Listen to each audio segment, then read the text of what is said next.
celle de réinventer les standards de l'information. Nous sommes un défi. Nous sommes indépendants. C'est parti avec ces nouveaux points d'information sur les zones du progrès. Bonjour et bienvenue. Casco Kassoura vous apporte le nouvel. Jean-Paul Kankou et Dieudonné Tanda sur les manettes. Voici pour commencer les titres. Bonne nouvelle pour les victimes des violences du phénomène Kamouinan Sapou dans la province du Kasaï. Elles seront identifiées pour une prise en charge assurée. L'initiative est du Fonds national de réparation des victimes des violences Fonarev qui annonce le début de recrutement des enquêteurs le 17 mars prochain. La radio du peuple. Pénirido signalé à Loukengou, chef-lieu du secteur de l'entrée Kasaï Kabambaï dans les territoires de Chikapa. La population fait une distance de près des déserts pour atteindre une seule source d'eau dans cette contrée. Un bidon d'eau se vend à 1500 francs congolais. Les ondes du progrès. La dynamique pour la transformation du Congo interdit tous ses membres de faire une sortie médiatique sans l'autorisation du parti. Décision prise après la déclaration de maître Hubert Ngoulandjoko, l'un des cadres de la DTC, critiquant la gestion du gouverneur et l'incompétence de certains membres du gouvernement provincial. Émile Prince Longhi, président fédéral de ce parti cher au député national Théo Kazadi, comprend l'indignation du concerné et précise que celui-ci a parlé au nom de son... Tout pour les grandes lignes, auditeurs et auditrices, qui fait quoi, où, comment, quand et pourquoi, tout de suite, les journaux. Bonjour et merci de nous rester fidèles. Bonne nouvelle pour la population du Kasaï. Le Fonds national de réparation des victimes des violences sexuelles liées au conflit et des crimes contre la paix et la sécurité de l'humanité en sigle Fonarev lance un appel à candidature pour le recrutement des enquêteurs chargés d'identifier les véritables victimes du phénomène Kamouinan Sapou. D'après Miran Moulamba, représentant régional du Fonarev pour l'espace Kasaï, l'avis de recrutement est affiché à la division provinciale des droits humains. Le dépôt des candidatures débute le 17 mars et prendra fin le 20 mars prochain. Une opportunité pour toute population désireuse de servir la nation congolaise à travers ces processus de justice et de réparation. On écoute Miran Moulamba, il est au micro de Pierre Kandaï. Le Fonds national de réparation lance un appel à la candidature dans la province du Kasaï, la province chère au gouverneur Crispin Mukendi. Cet appel à la candidature se justifie par le fait qu'au lendemain des atrocités du phénomène Kamouinan Sapou, la direction générale du Fonds national de réparation que chapeaute M. Patrick Fata va lancer bientôt le processus d'identification de victimes de violences sexuelles liées au conflit et les victimes des crimes contre la paix et la sécurité de l'humanité. Et pour ce faire, les victimes qui devraient en principe bénéficier de mesures réparatrices collectives ou individuelles devraient en principe être identifiés. Voilà pourquoi aujourd'hui nous lançons cet appel à la candidature pour recruter les enquêteurs qui doivent nous aider pour cette fin. Et nous précisons que le dépôt de candidature est prévu pour le 17 de ce mois et la fin interviendra le 20 à 16h30. Donc, toute personne désireuse de pouvoir se constituer comme étant enquêteur doit passer à la division provinciale des droits humains sur place, recueillir les éléments exigés pour la constitution du dossier, constituer son dossier et déposer ça à la division provinciale des droits humains au plus tard le 20 à 16h30, la date victoire pour la fin de cet appel à la candidature. Pour le reste, nous souhaitons à toute la population, à tous les candidats de la ville de Chikapa, très bonne chance. Appropriez-vous cette offre. Il y va de votre intérêt, il y va de l'intérêt de notre population afin que nous puissions bénéficier de la formation qui doit intervenir dans les jours qui suivent et procéder au processus d'identification. L'agence de transport ITC Express tient à rassurer le public après l'accident survenu jeudi 13 mars à Mbakana sur la route nationale numéro 1 impliquant l'aide de ces bis en provenance de Kinshasa et à destination de Chikapa. Selon Eddie Woto, chargé de marketing et de communication, la situation est sous contrôle des services de sécurité et aucune perte en vie humaine n'a été enregistrée comme cela se raconte dans les réseaux sociaux. Toutefois, quelques passagers blessés ont été immédiatement pris en charge par l'agence. L'agence ITC Express réaffirme son engagement à garantir la sécurité et le bien-être de ses passagers. Elle exprime également sa gratitude aux services de sécurité pour leur intervention rapide, notamment la mise à disposition d'ambulances pour évacuer les blessés vers les établissements de la santé. On écoute Eddie Woto, il est au micro de votre radio. L'accident connu par notre bis de l'agence ITC Express, à ma qualité de chargé de communication, je viens au nom du responsable de l'agence éclairer l'opinion sur l'accident que l'un de nos bis a connu sur la RN1 en Bakana, laquelle bis avait des passagers, à peu près 54 personnes, qui quittaient Kinshasa pour la ville de Chikapa. Contrairement à ce qui circule sur les réseaux sociaux, je précise qu'il n'y a pas eu de morts, mais on a enregistré de blessés qui sont pris en charge par l'agence ITC Express. Nous coupons court à toute le rumeur et mettons en garde toute personne qui citerait en mal le nom de l'agence pour ternir son image. L'agence ITC Express n'a jamais voulu que les sangs de la population et de ces aimables clients puissent couler. Nous disons merci à Dieu Tout-Puissant qui n'a pas permis et nous prions que l'Éternel Dieu puisse assister tout le monde. Appelons par la même occasion toute la population à continuer à faire confiance à notre agence de transport pour une rapidité et des meilleurs services à vous offrir. Restez fidèles à notre agence et nous vous rassurons que les meilleures conditions de voyage ne sont nulle part ailleurs que chez nous à l'ITC Express.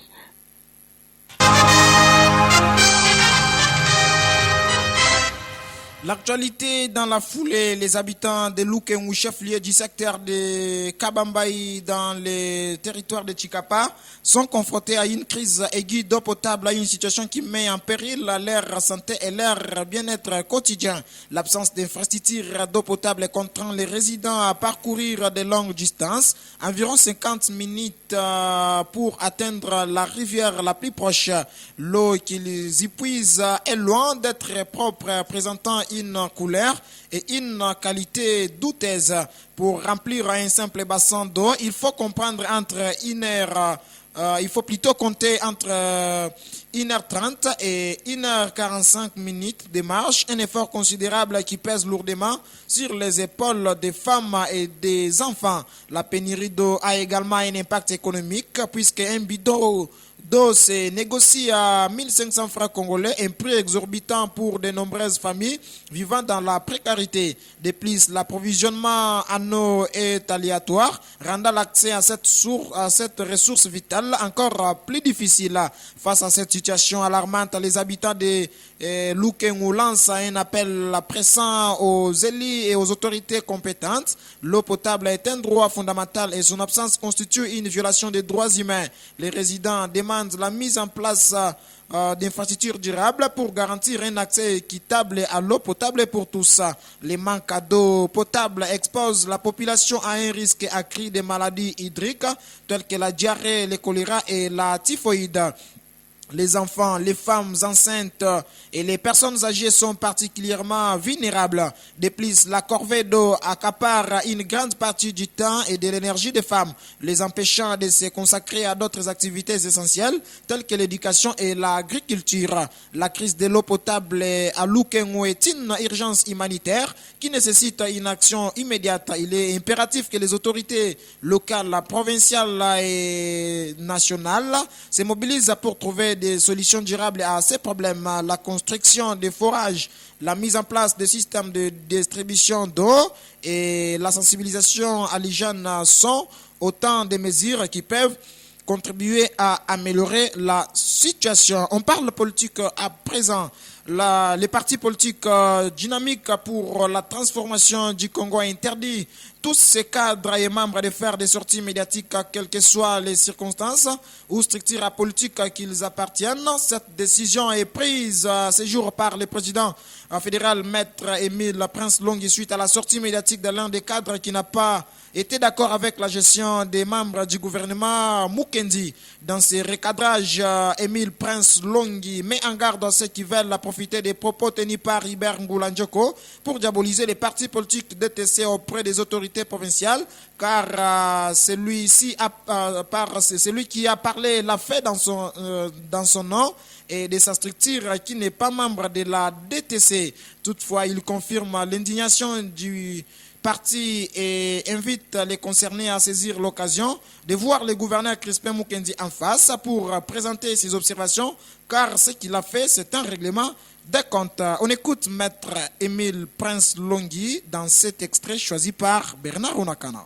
La DTC a suivi, comme tout le monde, la sortie médiatique de l'un de camarades qui s'attaque directement aux autorités établies de la province du Kasaï. Nous vous rassurons que ces propos n'engagent ni de près ni de loin le parti politique DTC de l'honorable Théodore Kazadi, qui est partenaire privilégié pour ce gouvernement et ses animateurs. Vous voulez dire que le propos tenu n'engage pas le parti. Est-ce que le parti en soi est très content de la sortie médiatique de l'un de ses membres ou cadres? Le propos engage le propriétaire et sa structure privée. Mais au nom du parti, nous condamnons sa sortie médiatique car comme notable de la province, ancien député provincial, ministre et avoir occupé aussi l'intérim du gouverneur de province, il devrait avoir des retenues au moment où il a le temps de rencontrer les autorités de la province à tout moment et présenter ses observations, au lieu et place de saisir le média pour régler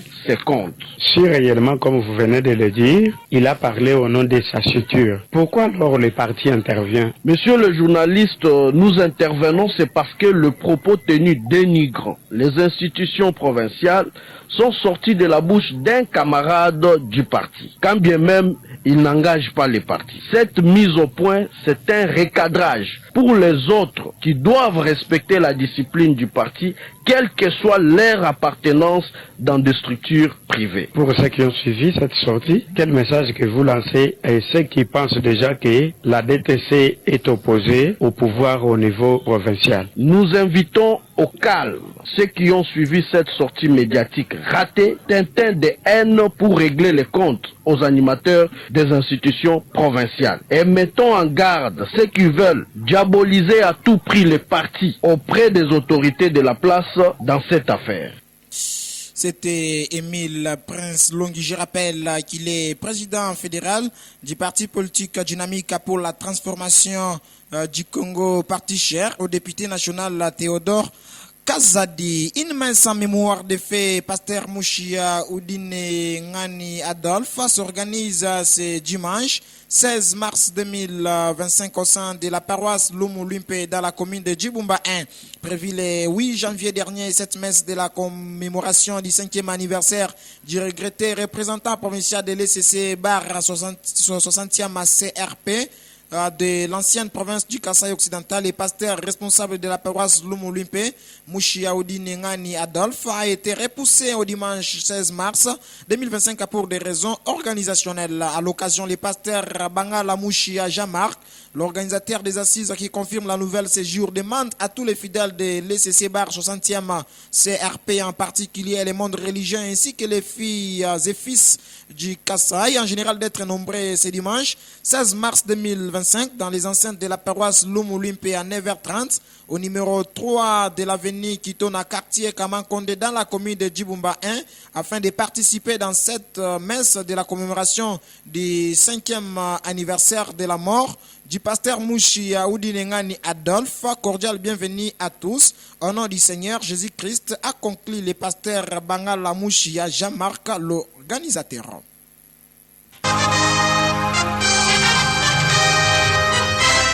L'actualité se poursuit sur les ondes du progrès. Dossier médiation entre la RDC, les mouvements rebelles du M23, l'AFC et M23 a posé des conditions précises en vue de sa participation au dialogue direct avec le gouvernement congolais qui doit se tenir à Luanda. Et pour en parler, on retrouve Marie-Louise Mabinchi. Parmi les principales exigences, les mouvements rebelles demandent que le président Félix Tshisekedi exprime publiquement et sans ambiguïté son engagement pour des négociations directes avec leur organisation. Cette demande est cruciale car l'AFC M23 insiste sur le fait que toute négociation sérieuse doit commencer par une déclaration claire de la part du gouvernement congolais. De plus, l'AFC M23 met en avant la nécessité pour la médiation angolaise d'informer officiellement toutes les parties prenantes du processus ainsi que de clarifier les termes de référence du dialogue.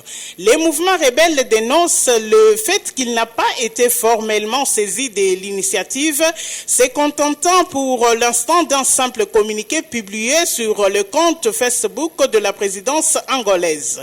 Pour eux, un cadre officiel et structuré est essentiel pour garantir la transparence et la crédibilité des négociations.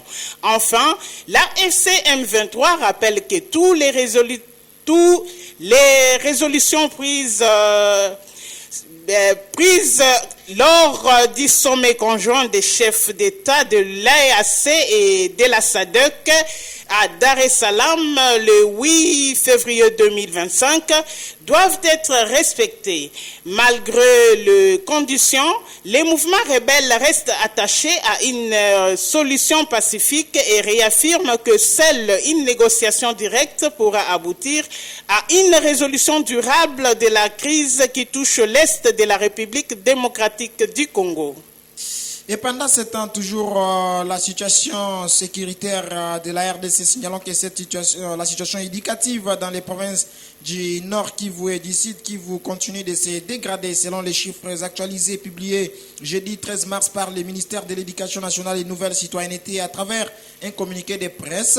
Plus d'1 million d'élèves sont en rupture scolaire dans les provinces du Nord Kivu et du Sud Kivu suite à l'agression rwandaise.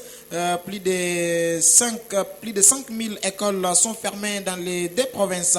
Selon la source, en ce qui concerne la province du Nord Kivu, 692 écoles sont fermées, privant plus de 4 000 enfants de leur droit à l'éducation. Parmi ces établissements, 35 ont été détruites, 45 sont sans mobilier scolaire et 3 sont occupés par des groupes armés, rendant toute réhabilitation immédiate impossible. Dans la province du Sud Kivu, renseigne les mêmes communiqués, plus d'1 million, dont 49% des filles enfants sont en rupture de scolarité, parmi lesquelles plus de 1 million finalistes qui ont dû être réinscrits dans d'autres provinces. La source ajoute qu'actuellement dans la province du Sud Kivu,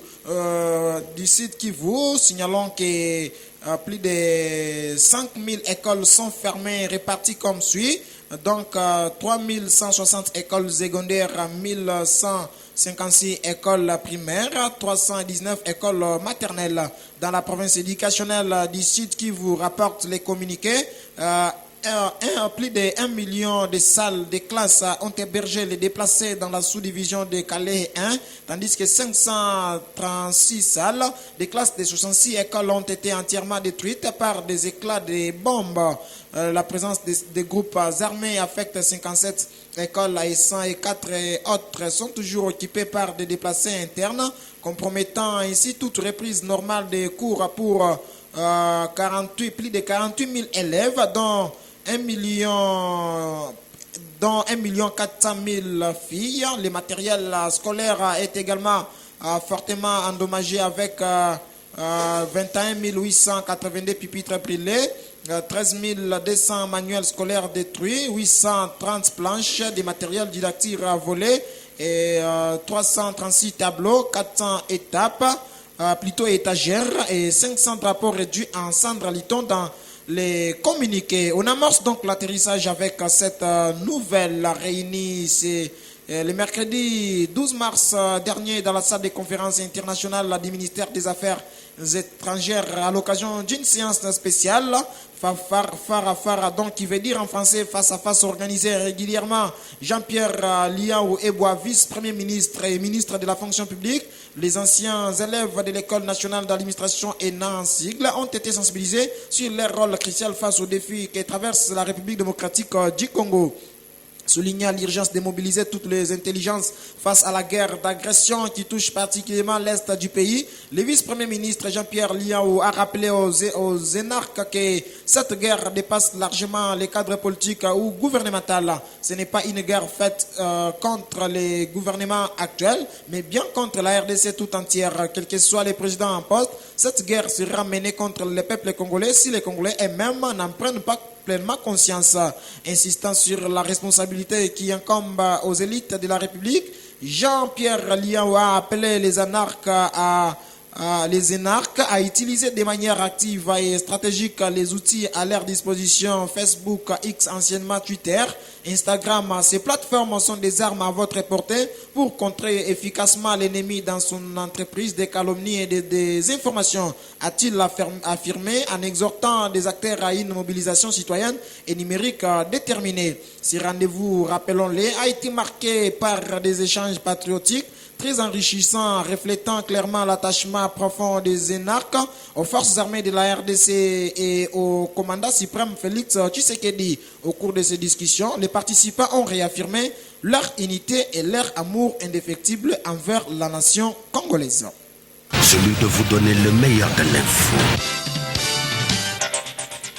Et c'est cela qui marque la fin de cette édition du journal sur les antennes de la radio Les Ondes du Progrès. Si vous l'avez en tout cas aimé, dites merci comme nous à Marc Laurent Chimangamboui qui a été à sa coordination. Merci à Bernard Ronakana, David Moutangilaï, Sylvain Moukania, Pierre Kanda ainsi qu'à Marie-Louise Mabinchi qui ont concouru à sa rédaction. Merci également à l'équipe chargée de la mise en ligne de nos informations sur la page Facebook de la radio Les Ondes du Progrès. Kasko Kasson a jeté à sa présentation pendant que Jean-Paul Kankoué Dieudonné Tanda nous assurait la mise en onde. Vous nous avez pris en cours de diffusion. Au cours de cette édition, nous avons dit Les Ondes du Progrès. Bonne nouvelle pour les victimes des violences du phénomène Kamouina Sapouda, la province du Kasaï. Elles seront identifiées pour une prise en charge assurée. L'initiative du Fonds national de réparation des victimes des violences FONAREV qui annonce le début de recrutement des enquêteurs le 17 mars prochain. La radio du peuple. Pénirido signalé à Loukengou, chef-lieu du secteur de l'entre-Kasaï Kabambaï dans le territoire de Chikapa.